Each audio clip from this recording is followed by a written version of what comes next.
Welcome to I'm Going In, the newest and hottest podcast sharing incredible stories of strength, resilience, and love. This podcast is about that moment when you face trauma or been knocked down and you decide, I'm going in. Whether it's to help yourself stand back up, to strengthen your faith, or to support others, this is where inspiration begins. Like and subscribe to my social channels and get ready to be uplifted as I introduce our next incredible guest on I'm Going In. Hey, welcome back to I'm Going In. I'm your host, Todd Blyleven, and this show is all about having guests coming on to share their stories of strength and adversity, resilience, and the moment that they decided to go in for themselves, go in for others. I'm thrilled to introduce my new guest, Michael Herst. Michael, thank you for being on the show, number one, and I'd love to give an introduction of who you are to our guests so they can understand what we're about to get into. He's a multi-talented podcast host, a producer, a keynote speaker, an author, director, and he's a retired police sergeant. So thank you, sir, for your service, not only to your community, but also our country. You're known for your captivating work on the One More Thing Before You Go podcast. So I'm talking to another podcast host, which is pretty cool. Michael brings a unique perspective, though, from his MA in interdisciplinary studies and BS in business management. He's a devoted family man, an animal advocate, a vegan, and your experience just spans thought-provoking discussions on pop culture to the metaphysical, which I'd love to explore more on here as we get going. But your dedication to explore the depths of human experience and your expertise in engaging conversations, I think, just make you a perfect guest for I'm Going In. But thank you, sir, for being on the show. And there's your warm introduction. That's a heck of a warm introduction. I really appreciate that. I'm gonna clip that out myself and just play it back and forth. So I remember that. I will send it to you. Thank you. Thank you. Let's start with, obviously, a lot of guests that I've had on have been in the first responder community, whether it's firefighters, police officers, military. I know you've got a compelling story, and I want you first to, share what you like, what you're comfortable with. But if you can kind of take us back to, where all this began, share some of your story. We're just going to have some cool conversation and really get to the moment where you decided that you were going in for yourself or for others. Absolutely. First of all, foremost, thank you very much for having me on the show. I really appreciate it. I'm honored to be able to share my story with your audience and your community because you bring something to this community, to the world, I think that is much needed. So thank you for being here for that purpose. Thank you, sir. I am, as you said earlier, I'm a retired police sergeant. I used to start my bio with the fact I'm a police sergeant, and then I'm retired. But I kind of evolved a little more into putting some of the stuff ahead of it because I had to redefine my purpose and find who I was again because of my journey in regard to that. And it's interesting. I'll kind of start at the beginning. Is that okay? Yeah, of course. May of 1999 was one of the hardest days of mine and my family's lives. It was the day that my wife helped me walk out of the FPPA, which is the Fire Police and Pension Association in Colorado, where they had a disability retirement hearing for me. And they told me that I was no longer a law enforcement officer. And it was a job that I'd been doing for close to 17 years. Being a law enforcement officer wasn't just a job to me, it was who I am. And I say who I am because I still feel that I belong to this unique first responder community and family of police officers, deputy sheriffs, firefighters, paramedics. And it was a significant jolt that still affects me emotionally to think about it because I was on my way as a sergeant. I loved doing what I was doing. I wanted to be that since I was a kid. I was on my way to be a lieutenant before it was kind of, stopped short, I think. And as you know from the other individuals that you spoke with, it helped define me in numerous ways because we as police officers, we see the worst things in life that has to offer, and we also see people at their worst. And we see the best people at their worst. And typically, if you need a cop, it's either you're a victim or you're a bad guy. So coming from that, you have to really love being a cop. Again, which I did. So when I walked out of there, with my wife's help, which we'll get into, I was kind of hit with what am I going to do now? You know, it was really a jolt to not only us, but to my wife, my family, my kids, my identity. It financially, we took a hit. Emotionally, we took a hit, and the fact that I was told by five doctors that I'd be in a wheelchair for the rest of my life, I took a hit. I was a street cop. I worked as an investigator. With the unique multi-agency domestic violence task force. I ran a DUI unit. I investigated everything from barking dogs to burglary to robberies, unintended deaths, and homicides. I worked disasters, floods, major snowstorms, anything else Mother Nature decided to throw at us. You know, I always wanted to Wow. be a police officer since I was a kid. Hmm. As I said earlier, I loved doing that job, and it was a wake up call. So let's pause here for a second, Michael, before we start getting into the actual incident. Why did you want to be an officer? What was that driving force growing up? And obviously, becoming an officer is not easy. You don't just go down No. and apply like a normal job and they give you a badge and a gun and say, "Here you go. You're a cop now."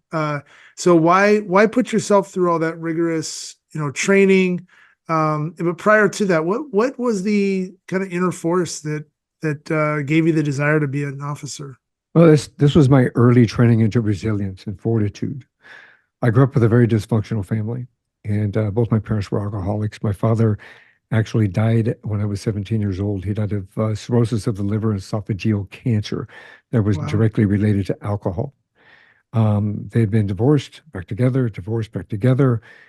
We lost homes. We would come home and have that lock on the door because they didn't pay the bills. It was a very dysfunctional family. Mm. So I felt that the best way to be able to come from that, I have an older sister and a younger brother. My older sister left when she was probably 16 years old. She went to live with my grandmother. I was left with my brother to help kind of take care of him. And my father, I hadn't seen him since I was probably 15. This all plays into the factor. Yeah. So um, at that 15 years old, I decided, what can I do to give something back to society to help other individuals that are going through the same thing that I'm going through, Wow. to help take them out because we had had cops that came to the house. We had cops that, I felt were saviors. I mean, it's a big word, but as a kid, Yeah. what you see is, you stop the fighting, you stop this, you stop that. You brought peace again to the household for some reason or another. So from that perspective, it gave me the inkling that I wanted to do that job. I wanted to get involved in that. I wanted to be able to bring my skills to helping other people. I think that's so amazing. And it really gives me chills thinking about, what you went through as a young boy and you're seeing this dysfunction in your home, unfortunately. And I'm sorry you went through that. But those knocks on the door and those men and women coming in wearing the blue, whatever that color of uniform that is, but the badge and just that superhero power of that you're looking up saying, okay, thank God there's some normalcy coming. There's Mm. somebody on my side.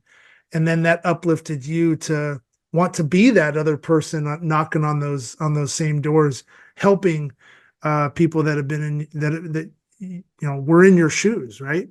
Absolutely. I mean, that's one Wow.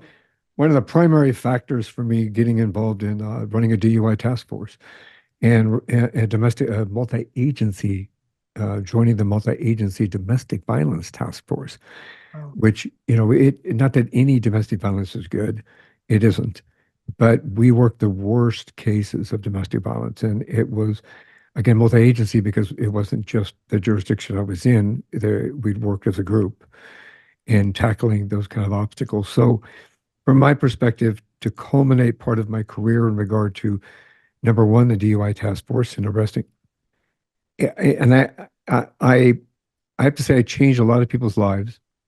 Some people didn't think it was for the better, but obviously I think it was for the better because I think in my career, almost 17 years, I must have arrested close to 3,000 people in regard to driving under the influence of alcohol and or drugs.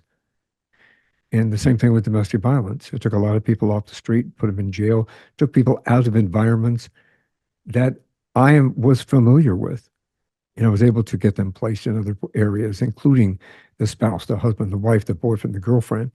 And domestic violence, ran across the board. It wasn't just female being involved in domestic violence. It was also males being in domestic violence. So from many perspectives, it allowed me an opportunity to really kind of culminate my career in a direction that I was able to contribute better to society and be able to, kind of take the bad guy off the street and, put people in positive environments. One of my great friends, he was my best man, had a similar role in what you did in law enforcement in a different state. And to hear that perspective from your side it has a lot of synergy to what my buddy Brian talks about, and as a detective and, seeing the things that you see. I've got a nephew that just became a detective in another agency in another state, in law enforcement, and the excitement that he has right now to be able to go back and go in for others and to help. But that comes with a cost, right? On you mentally and physically and emotionally. So, let's take it now back to the beginning. You're at this courthouse. Back it up. Like what was the cause of you being there? Obviously, this is your story, so I want you to go into it. Oh, absolutely. However, if if I can, please, I would like to say that just as a note to everybody that's in this community of yours and listening, law enforcement officers, I said earlier that we see the worst in the worst, and we see the best people at their worst. It's one of these situations where it does take an emotional toll. I saw investigated 5 suicides between Christmas Eve and Christmas Day one year. 5. And it's difficult for you to not keep that in your memory. That still affects me to this day. Kind of one of those things that I'm still working through. Part of the PTSD stuff that we'll go into in a little bit. But back to my story in regard to what happened to me.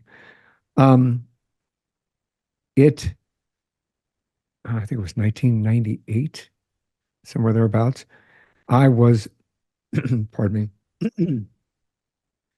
1998, I was a sergeant, and we had a call where some individuals that were packed up on somebody's property and wouldn't come off.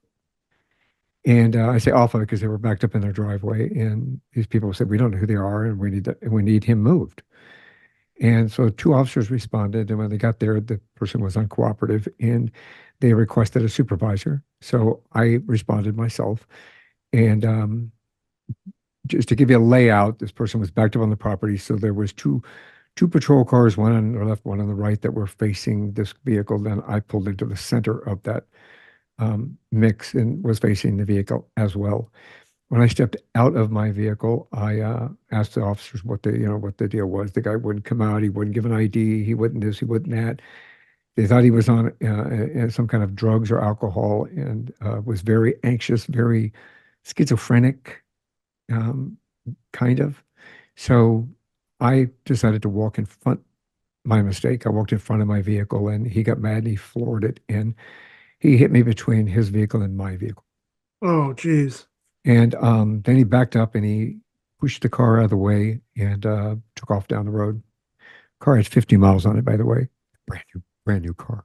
Oh, Lieutenant, the first thing he says is, "How's the car?" oh, geez. Just on a lighter note. Yeah. So obviously, he was caught about a mile down the road, and this individual was highly intoxicated. He did have drug and alcohol within his system, a multitude of them. He did want to be arrested. And I'm cutting the short story down just a little bit, but Okay. he didn't want to be arrested, and he felt that calling the supervisor was the last straw. So when I showed up and he saw the stripes on my sleeve, it was like, screw this, and this is what I'm going to do. So we charged him with attempted murder of a police officer and felony eluding and driving under the influence of alcohol and drugs and a slew of other, infractions, including driving on a suspended license. And I tell you all these because it plays into his sentencing. Um, just a slew of other charges within him. I obviously had injuries to my knees and I had injuries to the side of my hip and everything because we have the push bumpers that you see on the front of a police car. Those are solid steel. They're there for a different reason other than somebody. So obviously, what he did was create an environment for me. The injuries, I mean, I don't know how long I'm going to go into that battle, but the injuries basically ended up developing rheumatoid arthritis, a severe case of rheumatoid arthritis. That was a very aggressive form. It's called polyarthritis. So, although after about 6 months, I kind of went back to light duty in working at a desk, the rheumatoid arthritis started creeping up on me to such a point that I was unable to really perform as a police officer the way I need to perform as a police officer. And Yeah. when I put in my retirement papers to the Fire Police and Pension Association, there's a process that you have to go through. And you have to get reports from your doctors, and then you have to go see 4 of their doctors from the state. And then those 4 people give their summarization of what they feel to the 5th doctor. And that 5th Wow. doctor would then evaluate the other 4, and then they would all come to a consensus as to whether or not you get to retire with a disability or whether or not you have to go back to work. So that's where it was like it was yesterday, even though it was that long ago. It still affects me to a point. Sitting at the end of this table where picture there's 8 people on each side and person at the far end of this big oak table, and they're all looking at the papers and they're all looking at the papers, and then they all pass their little thing up to what they mark, and then you see the guy at the end of the table say,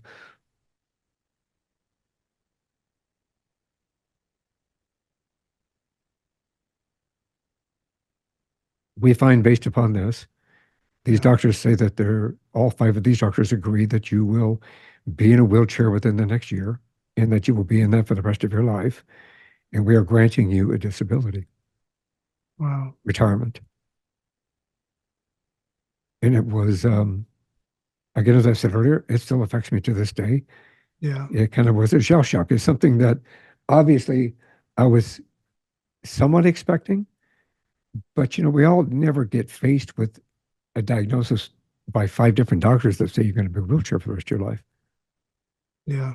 And that you'll be in that wheelchair in about a year and you won't get out of it. And how am I going to take care of my family? How am I going to be the father I need to be? How am I going to be? I'm so sorry that you went through that moment. I can't even imagine. Um, there you are, you're going back to that 15-year-old aspiring to be the superhero-like mentalities going in and helping, and you've done so much. And I mean, your career alone in helping thousands and thousands of people, whether they knew it or they didn't, do a 180 on their life. Yeah. And, it's a thankless job, but it's one that you woke up every day enjoying to go do, and then it's ripped away in a moment. It was hard. It was hard. So your wife was there, Yes. in that moment, uh, the aftermath of realizing now I've got to redefine myself somehow, some way, the fight, the perseverance in you that you've always had. How did that start to kind of form, and what support did you have in that moment? I will say that took a little while. My wife and I were pretty much silent all the way home. Yeah. I had to make the phone call to the lieutenant and tell him what the verdict was. I I say verdict, but it really was a decision. But the verdict was you just changed our lives forever, and kind of a situation. So I have to put a little humor in it to say, well, that Yeah. was the verdict. But, for the most part, I was quiet. I sat at home for quite some time, um, in shock. I was angry. I was depressed. I was resentful. We still had a trial to go through with this individual, uh, to make sure that he got put away in jail, which they plea bargained down to first degree assault on a police officer and felony eluding and driving under the influence of drugs and alcohol, instead of attempted murder of a police officer. So he got 12 years for that, and then a couple of years on top of that for some of the traffic violations. Um, but to me, I felt that wasn't enough because basically you just took my life away as a father, Yeah. my life away as a husband, and I didn't know what I was going to do. I sat around watching TV. I sat around watching television shows and movies and, feeling sorry for myself for a while. The disease did creep up on me pretty quickly, and I started losing my ability to walk like they projected, and started having knee problems and started having hip problems. Same areas where I got hit. And I was put into a wheelchair um, for some time. And so my idea and my opportunity didn't present itself until after I sat around on my butt in this wheelchair for 4 years and wondering what I was going to do and how I was going to change my life and because I was a cop. I mean, I went to college to be a cop. I've got two associate degrees in criminal justice, one for investigations and one for just regular for criminal justice. I thought this is what my intention was. I had people that I work with, people that were under me that have gone on to be captain, lieutenants, captains, commanders, assistant chiefs, and sheriffs. And I watched them going up the line, and I'm going, what happened to me? So it took me a while to be able to really get my wake up moment, believe it or not. And if I cry, you can't tell anybody. I might cry with you. My wake up moment was, look, my family, I have a wife and I have two wonderful, absolutely wonderful, intelligent, beautiful young daughters that have stood with me, stood beside me. I have a brother-in-law and a sister that stood beside me, and colleagues from my Blue family, stand beside me and pushed me when I needed pushed, pulled me when I needed pulled, stood beside me and walked with me when I needed the help. My wife had no issues, none whatsoever, having to push me into the bathroom without being too graphic and put me on the toilet. And I went from a sergeant with a team of 13 guys, men and women, to my wife having to put me on the toilet. So I was at an all-time low, in my opinion. I was, again, fighting depression, fighting anger, fighting resentment. I couldn't let it go every time that my wife had to get me dressed, every time my wife had to comb my hair, every time my wife had to put me on the toilet or take me off the toilet. It was difficult for me to really start to see a light until I need to say this first. My daughters and my wife and my sister, my brother-in-law, and the rest of my Blue family, my extended family, never once treated me like I had a disability. Mm. Yeah. Okay. Never once. Like I said, somebody was always there to push me up or to pull me forward or to walk with me side by side. Okay. Always between them. But my oldest daughter, Caitlin, was getting married. And I said, as a good father, I said, okay, let's talk about this. We're planning a wedding. They want to get married in Vegas. She got a great job in Vegas to work a show there. So I said, she wants to get married in Vegas. I said, okay. So we're planning this. And I said, we're going to pay for this. We're going to do this. But what do you want for a wedding present? Mm.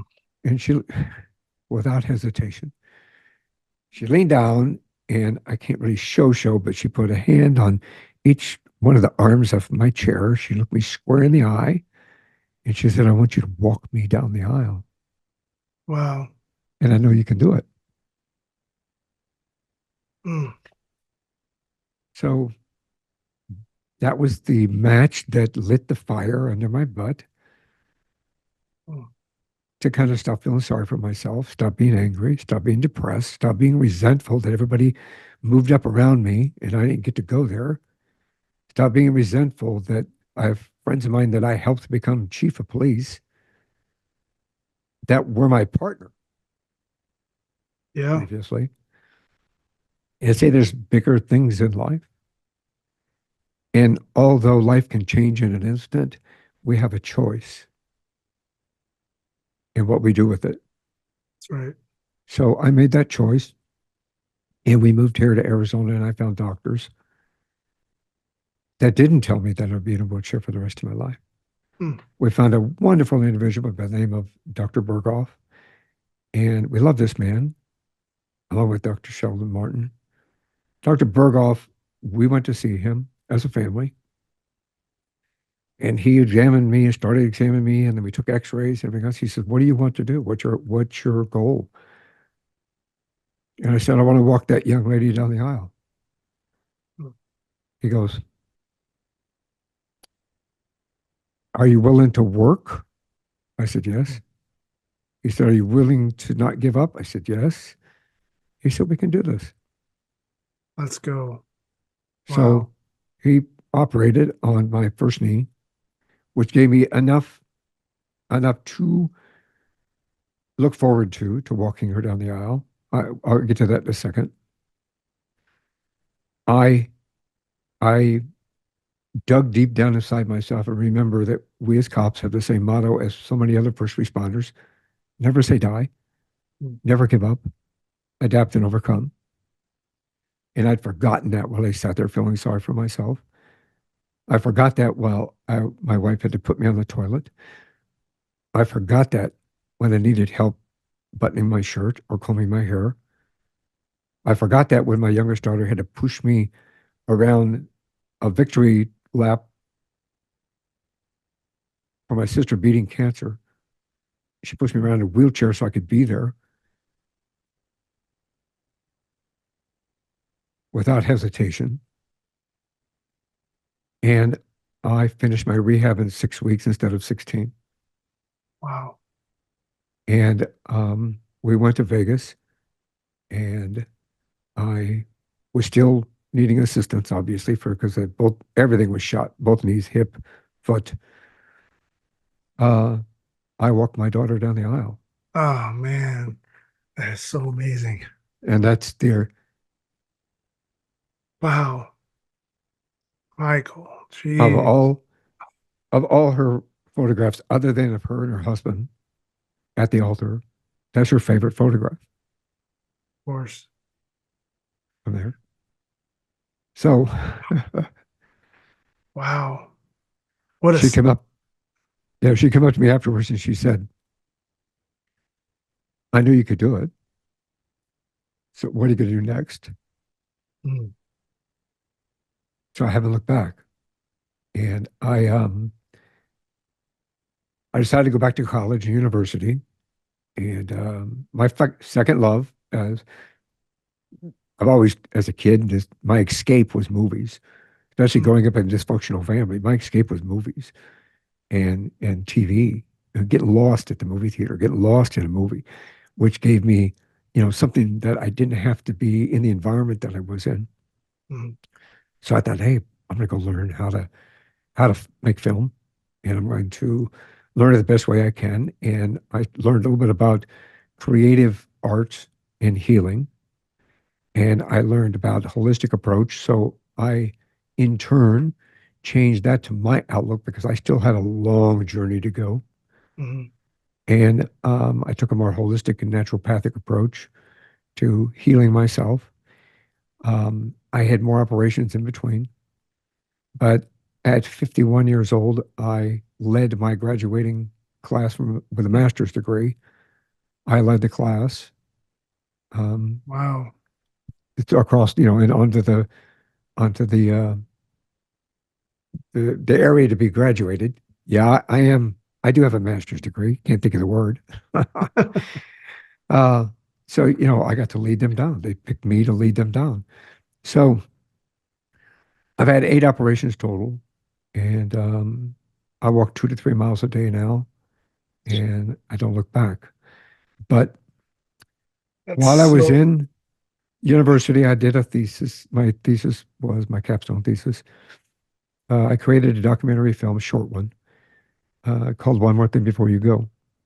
And we used creative arts, the dance, music, drama, and art. And we picked stories where somebody didn't get to say what they wanted to say or do what they wanted to do before losing somebody before they walked out the door. mm, And the theme was life can change in an instant. It changed for me. I mean, you've had a multitude of individuals that have gone through so much more difficulty than I have in adapting and overcoming on your program. But we all ooh, have a journey.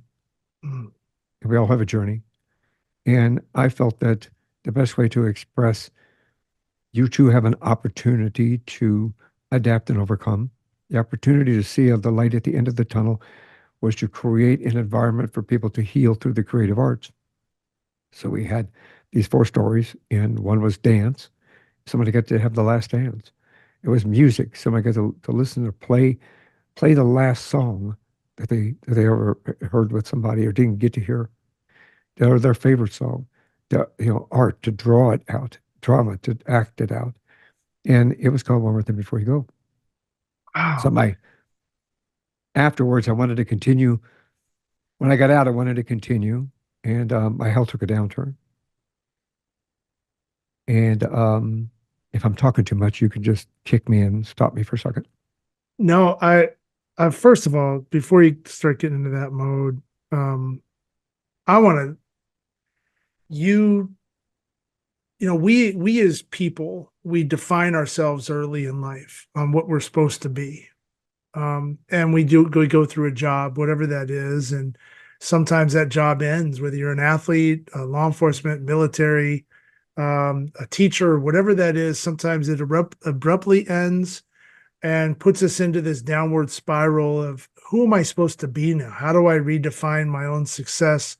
Yeah. And you go through this depressive state, right? Well, in your situation, I don't think anybody would ever, or anybody that's listening to this right now is going to say, well, of course it's not a surprise that he sat and watched TV for 4 years because you were on the go every single day. You were managing other officers. You were doing what you wanted to do. It's what you lived for in that moment. You thought that was your own definition of success, but it really wasn't.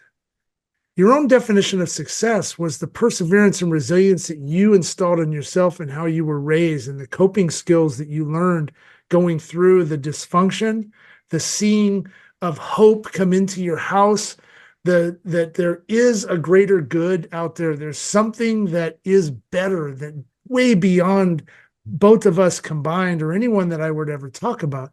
And when you all of a sudden now your daughter leans down and says, I want you to walk. Man, like that's the Rocky moment, right? Where you literally just probably in your mind lifted yourself up and said, I'm over this. Okay. I'm up for whatever, throw whatever curveballs you have at me. Hit me as hard as you can because you're not going to break me. And they didn't. And you literally walked down that aisle, which is, I mean, it gives me goosebumps.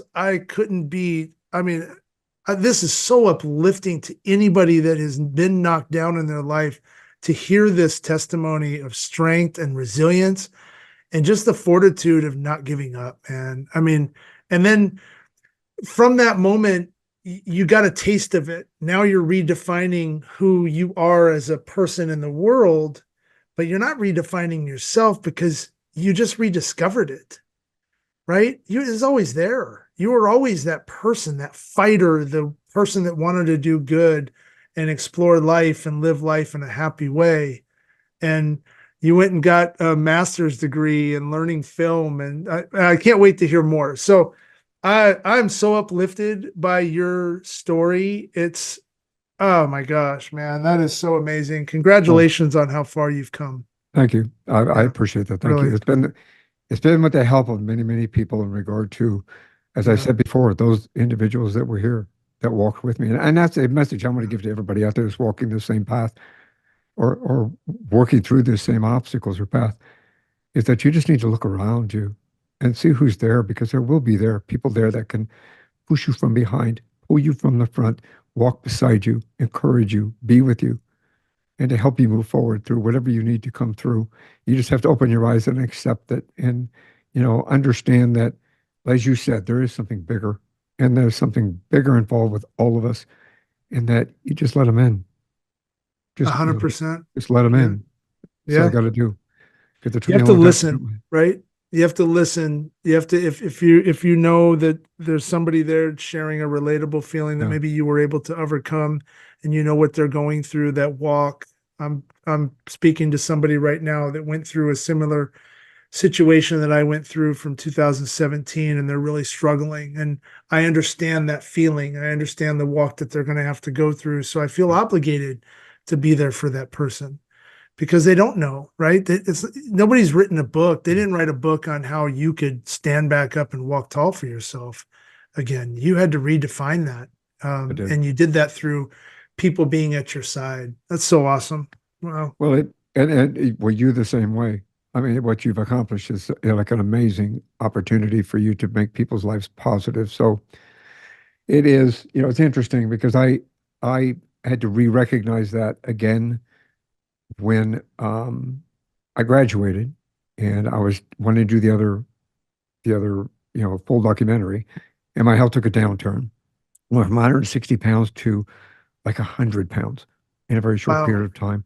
Went to every doctor that you can imagine in regard to trying to figure it out. Finally, an um, oncologist, uh, he's also a blood doctor, phlebotomist. No, anyway, he's an oncologist, and he said he figured it out. He says the drugs that they have you on for your rheumatoid, and he said it put you into rheumatoid cachexia. So once again, I was faced with I have a choice.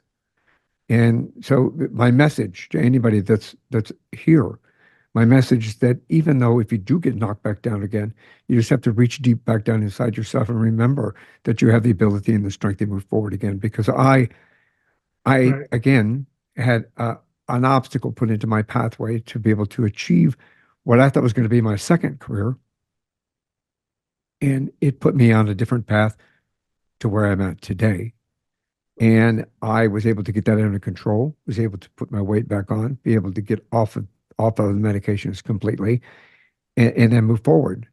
And then my oldest daughter, again, have to thank her, Caitlin, wonderful individual, introduced me to podcasting. And she gave me a list of stuff. She said, I think you'd be good at this. And you could still carry on one more thing before you go. And you can do it through a podcast. So I sat there and listened to podcast after podcast after podcast. And I said, yeah, I think I can do this.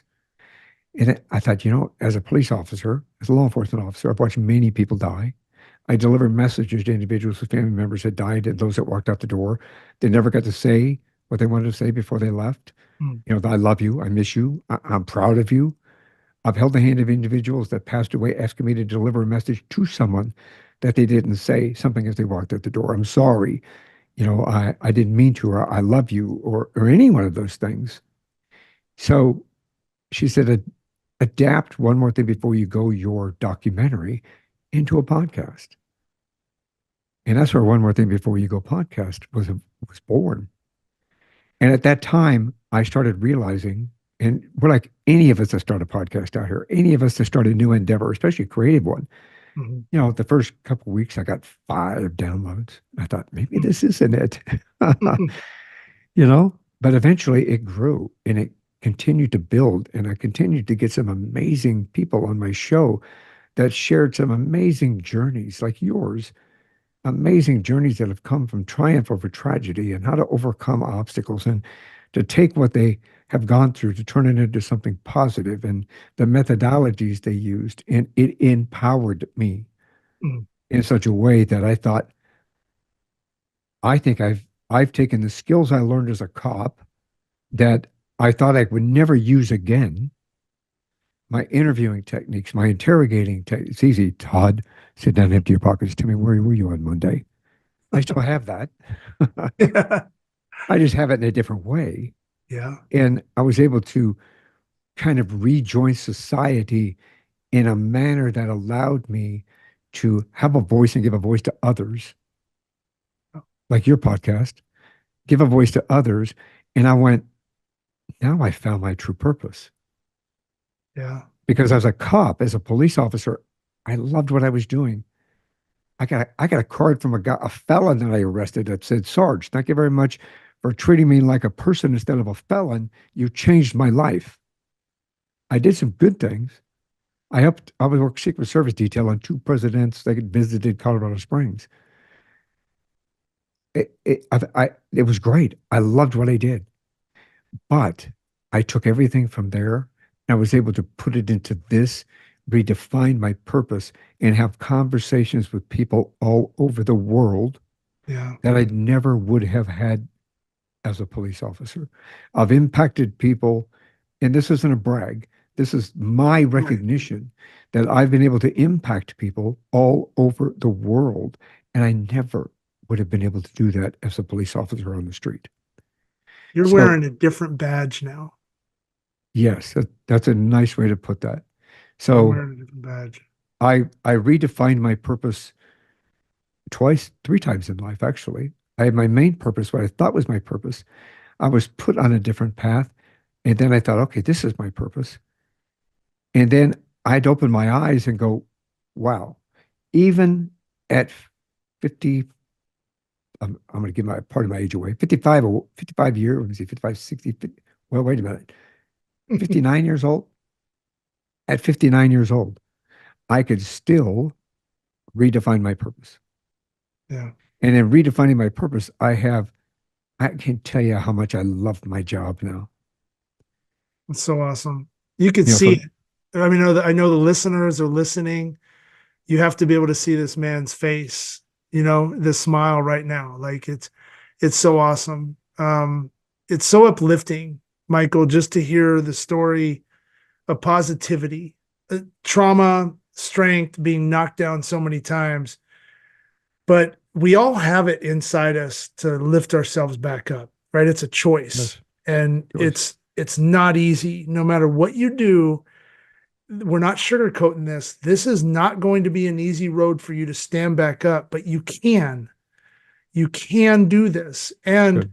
there's through your coping skills and what you've been able to learn and train with throughout your life is going to give you an opportunity at some point where that door is going to open like it did for you on the podcasting side of things. And I don't think that's the end all be all in what you're doing.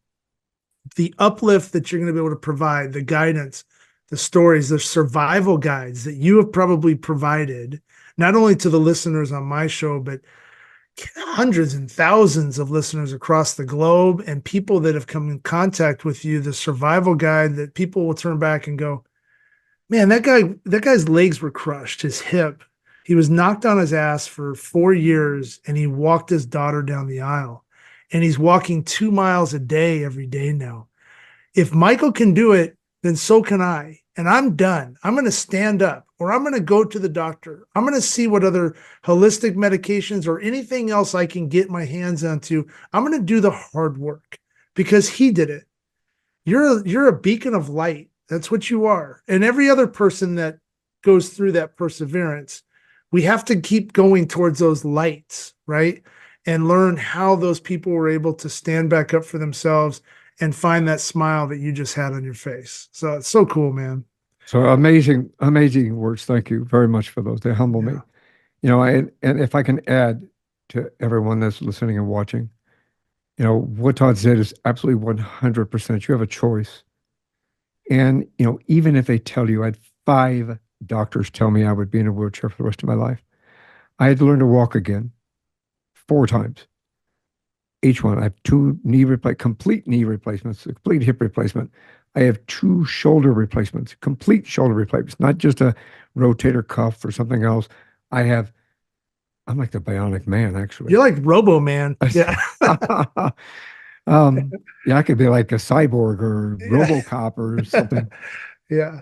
It is the your you have to reach deep down inside you. Every one of it you just said, I can confirm what you just said.